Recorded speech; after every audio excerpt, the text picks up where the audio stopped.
So in the previous class, we completed about UV visible spectroscopy principle, instrumentation and its applications was completed. Our next topic is about vibrational rotational spectroscopy. UV visible is also called as electronic spectroscopy, whereas IR spectroscopy is also called as vibrational rotational spectroscopy. This is called a vibrational rotational spectroscopy. Let us see what is meant by vibrational rotational spectroscopy. Means if IR radiation is given to the compound, when IR radiation is given, what happens? Excitation of electrons are possible. Let us add these. So excitation of electrons are possible from one energy, one vibrational level to another vibrational level. Okay. If the excitation of electrons takes place from one vibrational level to another vibrational level, that is called a vibrational spectroscopy. Okay. Electronic excitations are called electronic spectroscopy. In IR spectroscopy, it is the less energy radiation. In the electrochemical series, topmost one is gamma radiation. Gamma radiation followed by X-ray radiation. X-ray radiation followed by UV. UV followed by visible. Visible followed by IR will be there. In this way, compared to UV visible, the radiation given by this IR is somewhat low. Low amount of energy will be there.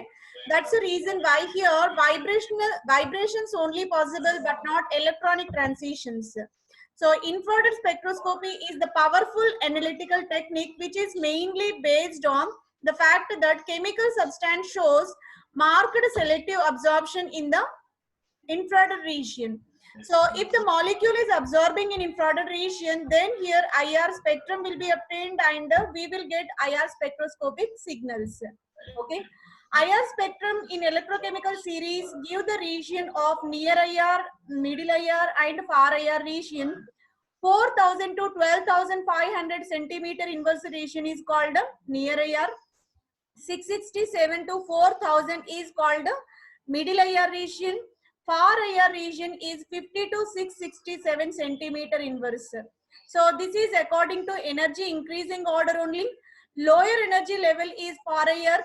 Middle IR is a middle energy region. Near IR region is highest energy level. So after this UV visible, near IR will be there. Near IR followed by middle IR. Middle IR followed by far IR. This middle IR region is most important thing we have to remember. That is 667 to 4,000 centimeter inverse. This what wavelength region, sorry, frequency region will be there. Again, this region is classified into two types. One is functional group region, second is fingerprint region. Okay, functional group region is nothing but we can identify. The major application of IR spectroscopy is identification of functional groups present in the compound. What kind of functional groups are present in the compound, whether it is carboxylic acid, aldehyde, hydroxy, amine group, OH group, any kind of functional groups present in the given compound are analyzed by using this functional group region. And second is about fingerprint region. It is a characteristic peak. It is a characteristic region. So when 1400 to 4000 centimeter inverse region is there, that is called functional group region. 667 to 1400 centimeter region is called fingerprint region. This is a fingerprint region which is a characteristic for individual compounds. This will give the valuable information to identify the given compound. Now, let us see. Infrared spectrum of organic compounds are plotted the percentage of transmittance versus wave number. In case of that UV visible, what we observed, we plotted absorbance versus wavelength. So here percentage of transmittance versus wave number can be plotted for this UV visible spectroscopy. Here, in UV visible spectroscopy, characteristic lines observed in these wave numbers that will indicate the given functional group. For example, if the given compound have hydroxy functional group, The absorption takes place in the region of 3600 to 3200 centimeter inverse. If in IR spectrum we got the peak in the region of 3600 to 3200 centimeter inverse, this indicates the compound contains hydroxy functional group in that. Okay. If the compound have ketonic functional group, we will get the peak in the region of 1710 centimeter inverse. In this way, based on the position of the signal, we can identify what kind of functional group is present in the given compound. Functional group identification is the important parameter for this IR spectroscopy. IR spectroscopy is also called as vibrational rotational spectroscopy. Now, let us see what is the main principle involved in IR spectroscopy. It is the most important topic from IR spectroscopy.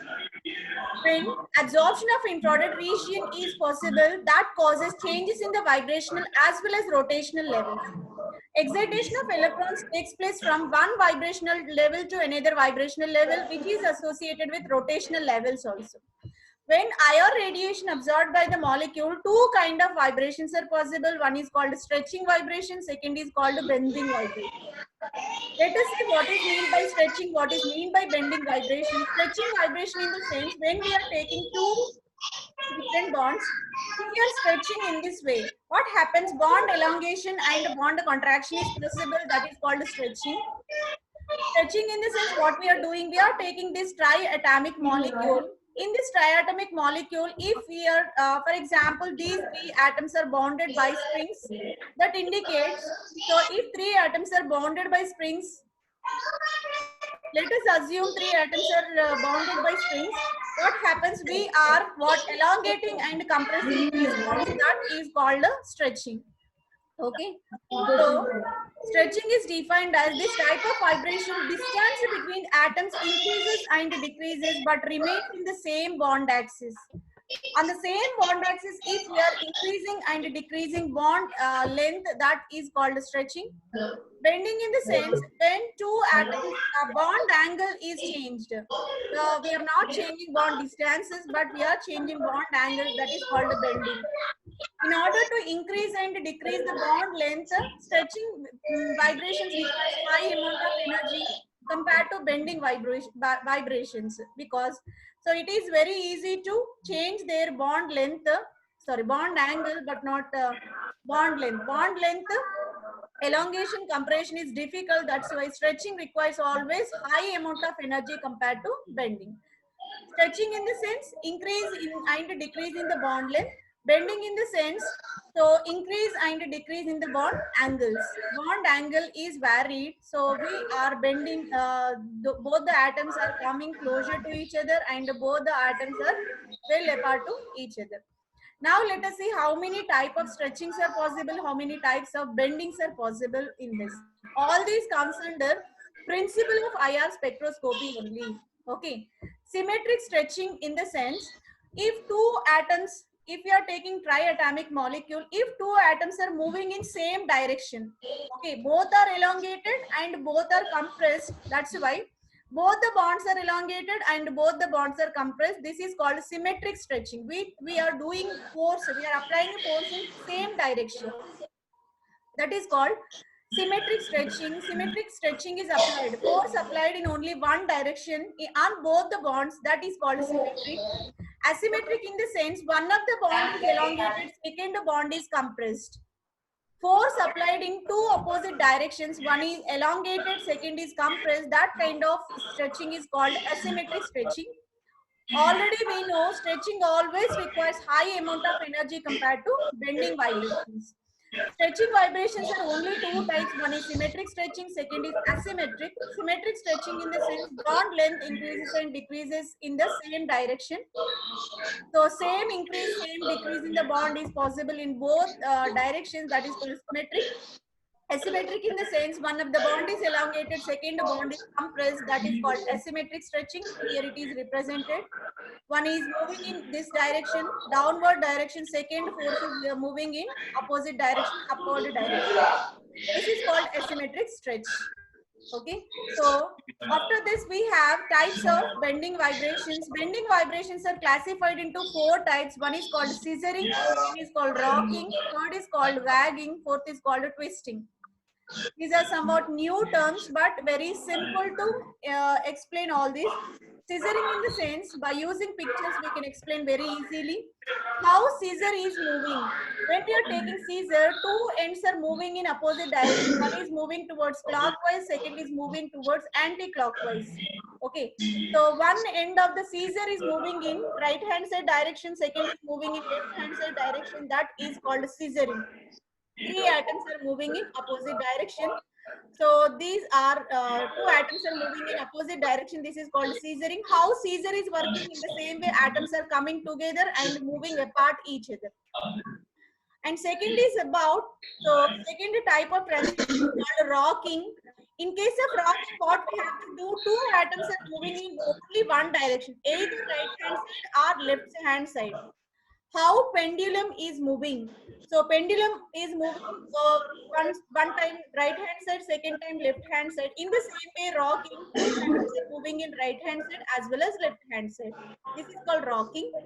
And third is about wagging. Wagging in the sense, with respect to the plane, if the atoms moving in above the plane and below of the plane, that is called wagging. Where two atoms are moving above the plane and the same time two atoms are moving below the plane, which is indicated with plus. Plus in the sense two atoms are in same direction above and below the plane, which is called wagging. The best example for wagging is dog tail. How dog tail is moving up and down. How up and down it is moving in the same way atoms are moving up and down with respect to the plane. Twisting in the sense, one of the atom is moving up and the second atom is moving down, and they can interchange their positions. First atom will come down and second atom will come up. So in this way we can twist the bonds. So that is called twisting. Let us repeat again this type of vibration. All the type of vibrations are broadly classified into two types. One is stretching vibration, second is bending vibrations. Stretching vibrations are nothing but change in the bond length. If the change in bond length is possible, that is called stretching vibrations. We can apply the force to elongate and compress the bond, that is called the stretching vibration. And the second is about bending vibrations, where the bonds are coming closer and getting apart from each other by changing their bond angle. If bond length is changed, that is called stretching. If bond angle changes, that is called bending vibrations. By absorbing IR radiation, molecule involved in these type of transitions. Always, stretching vibration requires high amount of energy compared to bending vibrations. Again, we can classify these stretching and bending vibrations into various types. Stretching vibrations are classified into symmetric stretching, asymmetric stretching. Symmetric stretching in the sense, if two bonds are moving only in one possible direction, both are elongated at the same time as well as both are compressed at the same time. Elongation and compression of the bond is possible in one direction, in only one direction, that is called symmetric stretching. Both are elongated, both are compressed. Okay. And second is asymmetric stretching. Within the single bond, if one of the bond is elongated, the other bond is compressed, so that one is there in the one is getting closer to the first atom, that is the second. So in this way, unequal elongation and compression is possible, which is called asymmetric. In case of bending, we have four types of transitions again. One is called scissoring, second is called rocking, third is called wagging, fourth is called twisting. Here, scissoring is nothing but if two atoms are moving in opposite direction, one is in right hand side, second is in left hand side, how the scissor is working. Scissor is working, two ends are coming closer, means two ends are coming, going apart to respect to one another. So that is called scissoring. And second is called rocking. Rocking in the sense, if two atoms are moving in one possible direction, just like pendulum. How pendulum is moving in one possible direction, in the same way two atoms are moving right hand side and two atoms are moving in left hand side. This is called rocking. Wagging in the sense two atoms are moving above of the plane and below of the plane at the same time. Two are moving, two are going to up, two are moving to upside only, and two. This is called wagging, just like dog tail. These atoms are rotating. These are indicated with plus sign because both have same kind of nature. Twisting in the sense one of the atom is going up, second atom is going down, which is indicated with plus minus sign because both are in opposite direction. One is moving up, second is moving down, and they can reverse their positions. This is about twisting. So in this way, principle of IR spectroscopy was completed. In the next class, we will discuss about how many signals are possible in the compound and what is the instrumentation of the compound and what are the applications of this IR spectroscopy. These topics we will discuss in our next class.